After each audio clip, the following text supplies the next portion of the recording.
En lo alto de una de las tantas colinas, convertidas hoy en posiciones de guerra, este hombre canta sobre la lucha que libran contra los extremistas del grupo islámico, a quienes ve moverse en la distancia.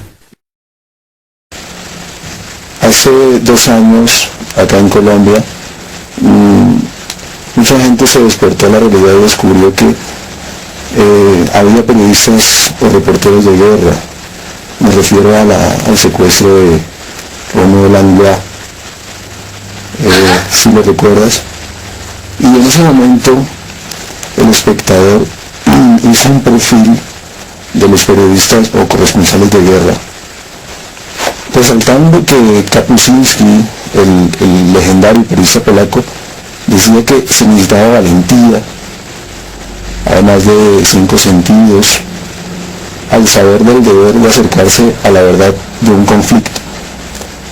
Y no todos los reporteros tienen ese arrojo, ese ADN, como lo comparó hace poco en Bogotá Dick Peterson. Te quería preguntar a ti, ¿cómo llegaste a ser corresponsal de guerra? Bueno, llegué... Yo creo que yo no me considero corresponsal de guerra, y yo diría algunas cosas. Muchos de los periodistas que yo conozco que cubrimos la región no nos consideramos reporteros de guerra, sino reporteros que cubrimos una realidad de una zona del mundo, o que llaman a Latinoamérica, o algún tipo de historias que están relacionadas con el conflicto. Pero yo no creo realmente que sea una reportera de guerra, aunque con el tipo de historias que he cubierto, pues tiene que aprender uno a manejar ciertas precauciones y a comportarse en ciertos estados límites que uno no se manejaría en otro tipo de reportería. Yo empecé en realidad cubriendo este tipo de conflictos, de realidades más difíciles de cubrir, desde que decidí irme a Irán en el 2007.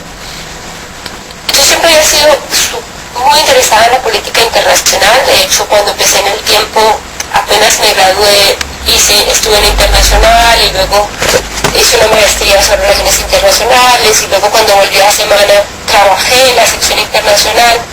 Pero obviamente el trabajo que se hace en Internacional, ¿me sigues? Sí. El trabajo que se hace en Internacional desde un escritorio en Bogotá, especialmente en nuestros países, es mínimo. O sea, las veces que pude hacer reportería fue un par de veces en México o cosas así porque salía de algún viaje. Entonces yo creo que, si se podría decir, yo empecé a cubrir este tipo de realidades desde el 2007.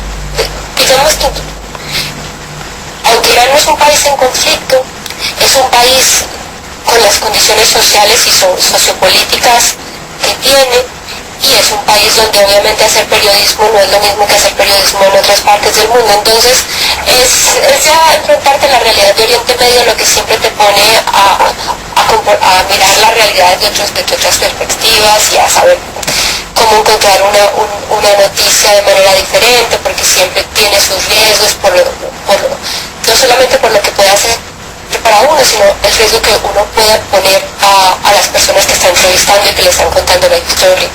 Sí, bueno, pero de todas maneras, tú tuviste primero la experiencia, la ventaja de ser una periodista cultural en Colombia y cubrir desde la distancia el conflicto. Acá en Colombia nos sorprendemos que varios de los jefes o editores internacionales de pronto son o tienen el perfil de historiadores o de politólogos. Inclusive en Caracol muchas veces recurren a Diana Uribe, que es historiadora, para explicar el origen o la situación del conflicto, por decir algo, árabe-israelí.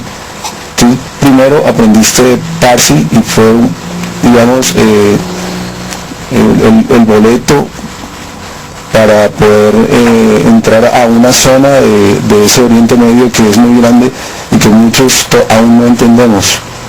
De ahí en adelante empezó, ¿sí? hice una maestría en relaciones internacionales. Sí. Esa maestría fue sobre Irán. La tesis de esa maestría estaba relacionada sobre la política exterior iraní en los tiempos de Mohammad Khatami, que vino ligada en el momento en que en el 2001 Bush lo declara como parte del eje del mal. Sí. En ese momento yo hice mi monografía, fueron unas 250 páginas sobre la política exterior iraní. Y ya, obviamente ya me interesé. Venía, volví a Colombia y trabajé en cultura porque también tengo una maestría en creación literaria. Sí. Y por eso fue. Y ya después viene lo del Farsi y viene lo de vivir aquí.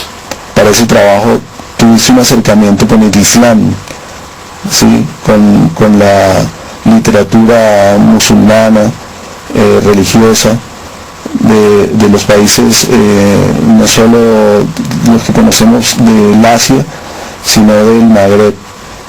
¿Cómo cambió tu perspectiva del Islam, de la manera de vivir de los pueblos musulmanes, ya estando allá y saliendo de Irán, haciendo crónicas y notas alrededor de Irán? ¿Tú te refieres que tuve que haber leído literatura proveniente de esta parte del mundo, pero que ya estando aquí, cómo cambió mi visión? Exactamente. Vale. Obviamente la literatura, si la lees con ojos abiertos, siempre va a ser una gran ayuda para ayudarte a entender la diversidad que hay en el mundo, y otras culturas y otra manera especialmente religiosa. Sí. Debo decir que obviamente la realidad es diferente cuando vives en ellas. Y otra cosa importante, y es en la medida que has viajado por esta parte del mundo, entenderte que obviamente el Islam es un concepto inmenso que se vive que tiene unos principios. Un libro que se llama el Corán también está permeado por cada sociedad y por cada cultura. Hay diferentes. Sí, Carolina, me decías que estás fuera de Teherán. ¿En qué ciudad te encuentras en este momento? No, tenemos una casita de campo en la vía al Caspio, es en las montañas. Ah, ok. Ajá. Sí, te había escuchado hasta donde me hablabas de las múltiples interpretaciones del Islam. Sí, y lo que más, las múltiples interpretaciones, porque además, como te digo, también hay una utilización política de las ideologías y de las interpretaciones del Islam, y también hay una cosa que es bien importante, y es cómo el Islam se vive y se interpreta en cada cultura, porque cada sociedad, especialmente si tú vienes del Magreb, pasas por el Levante y llegas hasta esta región como Irán, obviamente cada cultura es absolutamente diferente, y ya no te digo en el Golfo. Entonces todo está muy permeado por eso. Y te decía que yo pensaba que cuando ya en el caso particular de Irán, para entender un poco la religión y cómo se vive, yo siempre digo que Irán va 35 años adelante, porque ha vivido con 35 años de la religión involucrada en el gobierno, y para bien o para mal eso ha traído consecuencias y maneras de ver y la gente vivir el Islam. Sí.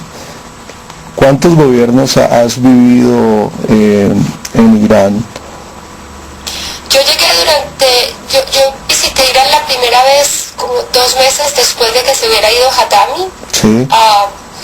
Acababa de posesionarse Ahmadinejad y la gente todavía estaba con ese aperturismo, si se puede llamar aperturismo, pero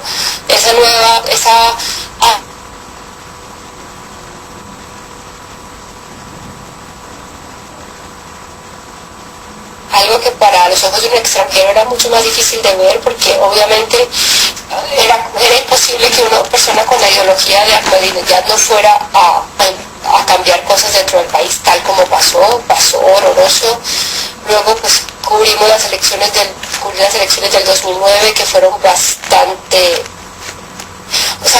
yo nunca lo llamo, obviamente eso no fue una guerra, solamente fue un movimiento de protestas, pero tal vez fue uno de los momentos más difíciles de cubrir en mi carrera periodística, más que Siria o más que cualquier otro, especialmente en peligro por el riesgo que estábamos poniendo nuestras vidas y la vida de las personas que estaban cerca de nosotros para cubrir lo que había pasado, y luego ahora Rouhani. Son casi 8 años de Ahmadinejad y ahorita 1 año de Rouhani. ¿Cómo ha sido, digamos, ese periplo en búsqueda de imágenes y entrevistas en Oriente Medio? ¿Ya tienes una agenda? ¿Me oyes? Sí, claro que sí. Hay una cosa que yo creo que los productores y la persona que está sentada allí en Bogotá o en donde sepa, hay veces no entiende y no tiene por qué entenderlo tampoco, y es la dificultad de tener cualquier imagen en Oriente Medio, porque estás jugando contra los permisos para poder filmar ahí, estás filmando contra una realidad que es violenta y que estás poniendo en riesgo tu vida, estás jugando contra mucha gente que no quieres que los filmes, entonces el proceso de convencerlos es infinito. Tener imágenes, y para mí una imagen, yo nunca había hecho televisión. Sí. Y lo único que sabía medianamente era narrar una historia. El eco del martillar se extiende por los largos corredores abovedados del milenario Bazar de Isfahán. Desde los 12 o 15 años tengo experiencia en asuntos políticos y económicos, y por eso yo le voy a decir algo bastante fundamental sobre lo que está pasando aquí. Sobre una lámina de cobre que ha sido pasada por un baño de estaño, Abdelrasul deja caer constantemente su martillo mientras le da formas a relieves de flores y pájaros. Esto es una olla a presión, y esta olla tiene una válvula que le ayuda a sacar el exceso de vapor y evita que explote. Este gobierno también estaba a punto de explotar, por eso los gobernantes levantaron la válvula para evitar la explosión. Abdelrasul da su versión sobre las elecciones presidenciales iraníes del pasado 14 de junio, en las que salió sorpresivamente victorioso el candidato moderado Hassan Rouhani.